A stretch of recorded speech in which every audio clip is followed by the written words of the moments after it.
So Chris, Lauren, Cassie, Rosie, thanks very much. You've done your 7-minute talk. Round of applause.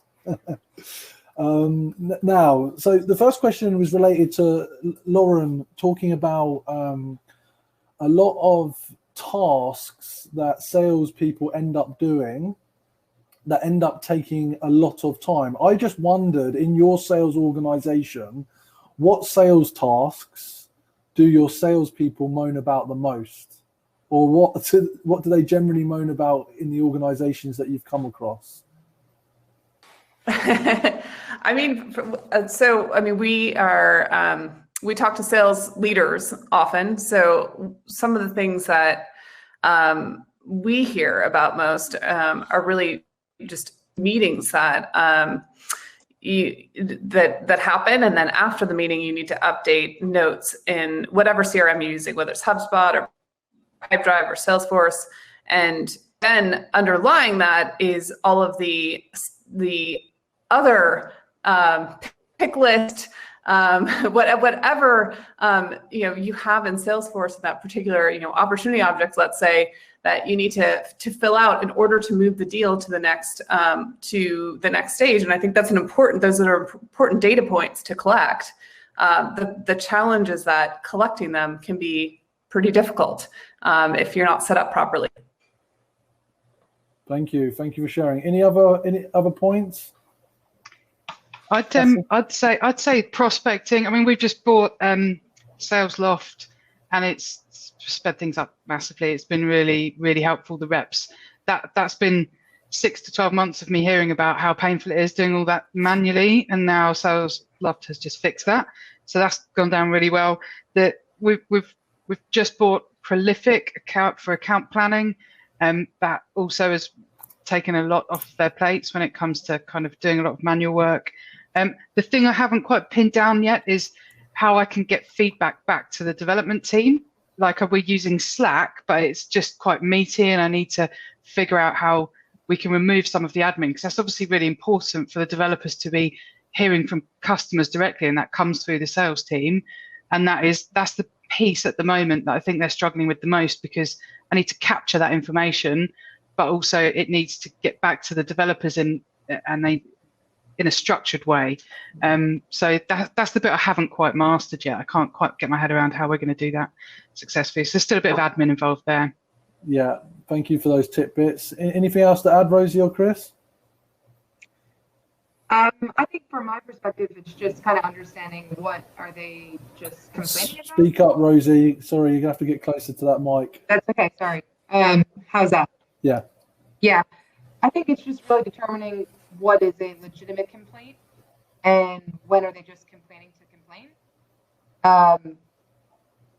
That piece of it is, and I think Lauren actually spoke to this, is when you run through the process yourself and you feel that it's painful from your perspective, that's when you can really then make a change. But there's some things that is just part of sales that need to be done. So I think I really like Lauren's point of, do it yourself. And if you feel that creating the quote or generating the opportunity is a true headache, then okay, it's time to make some change. So that's valid. Thank you for sharing.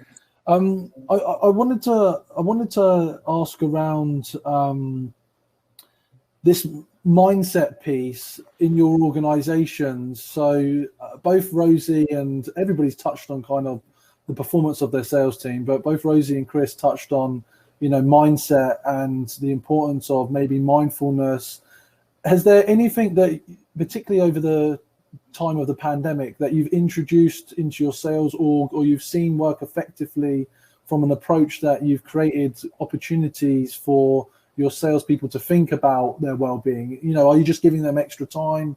I've heard some companies giving a couple of days off a month extra. Some have brought in other organizations. Is there anything that you've done differently over the last 6 to 12 months that you've seen is added an advantage around mindset and well-being?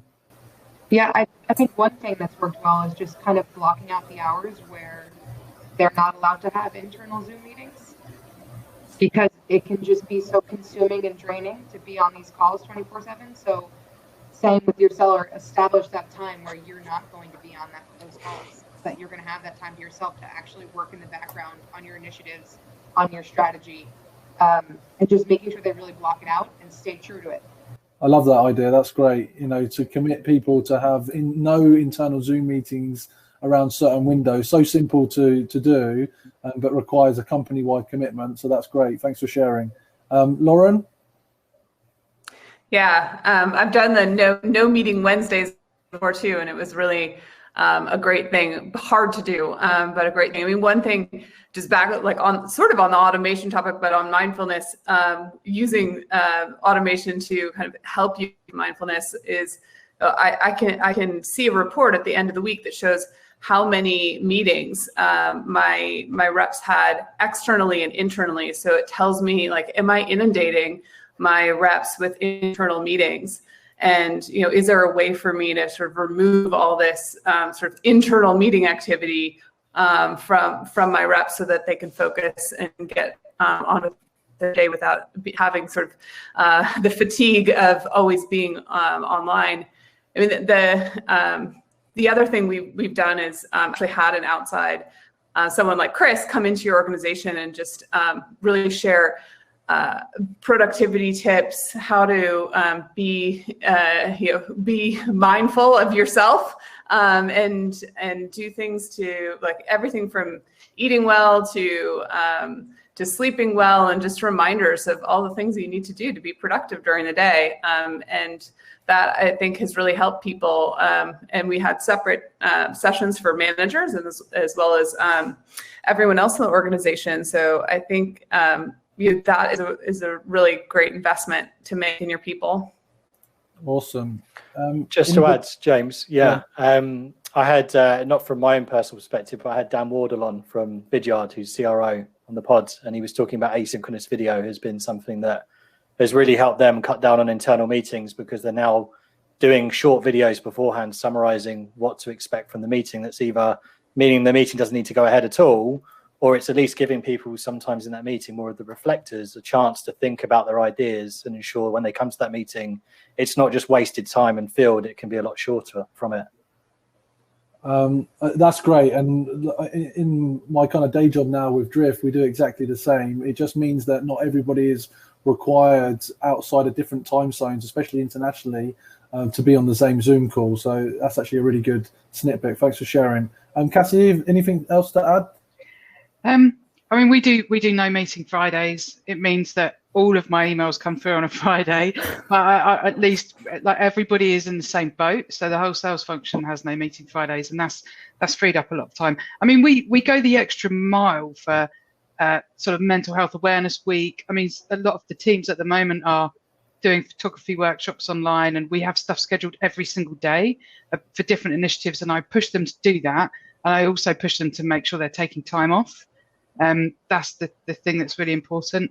But yeah, as I said, we go the extra mile as a company. I don't need to push it from a sales perspective, because the company has a whole board of people that are kind of looking after this side of things and enforcing it down across the entire company. So we invest quite heavily in it to make sure.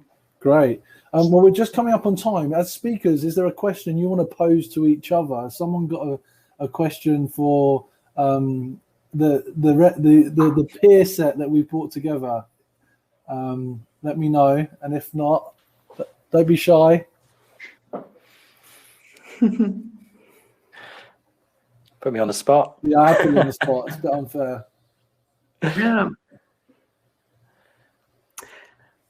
I mean, someone asked the question in the overall sort of stage about what sales they asked me about, just sales tools I'm using for automation. I'm curious what other tools people are using for automation as well. I mean, Cassi touched on it as the SalesLoft, which is great. And I know SalesLoft is a sponsor here too, but I'd love to hear other tools. Rosie? I'm in the same boat here, SalesLoft.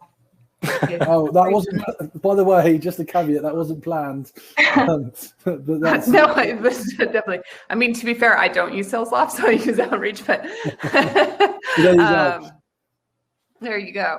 But yeah, I mean, outside of engagement tools, I think any other interesting. I mean, for like one of the things that I've seen over the years is really interesting is Crystal Knows, which is an interesting one for just understanding personalities. And I think that has made the small things, but makes a big difference in how your reps, maybe in an emotional moment, especially when you're negotiating a contract and you might be, writing a fierce email. Like, it helps you kind of tone it down and use the right posture. Love that. Well, let's use that as the final comment from a speaker. I just want to highlight that the next 30 minutes is all about networking on the side. So you should see two hands like this on the right hand side or the left hand side. I'm not sure where it is. It's not easy. Some of these speakers, it's probably taken me 18 months to get Cassi to speak. So do use this opportunity to network. If you're not so brave to ask a question publicly, definitely do behind the scenes and make sure you connect with everybody on LinkedIn. I'm really grateful for everybody that's joined us today, especially our speakers. And also thank you for our partners, SalesLoft, Fenetrix, MindTickle, Aircall, Varicent, and now Demodesk, as well as Cognizant, Air Marketing, Refract, SalesWorks, and also Sales Psyche. It's been a wonderful afternoon. Looking forward to bringing these back in person, hopefully when it's safe to do so in September. We are looking to go back to the Andes Hotel in London for those that aren't aware. But thank you, speakers, and I'll now ask everybody to head over to the networking.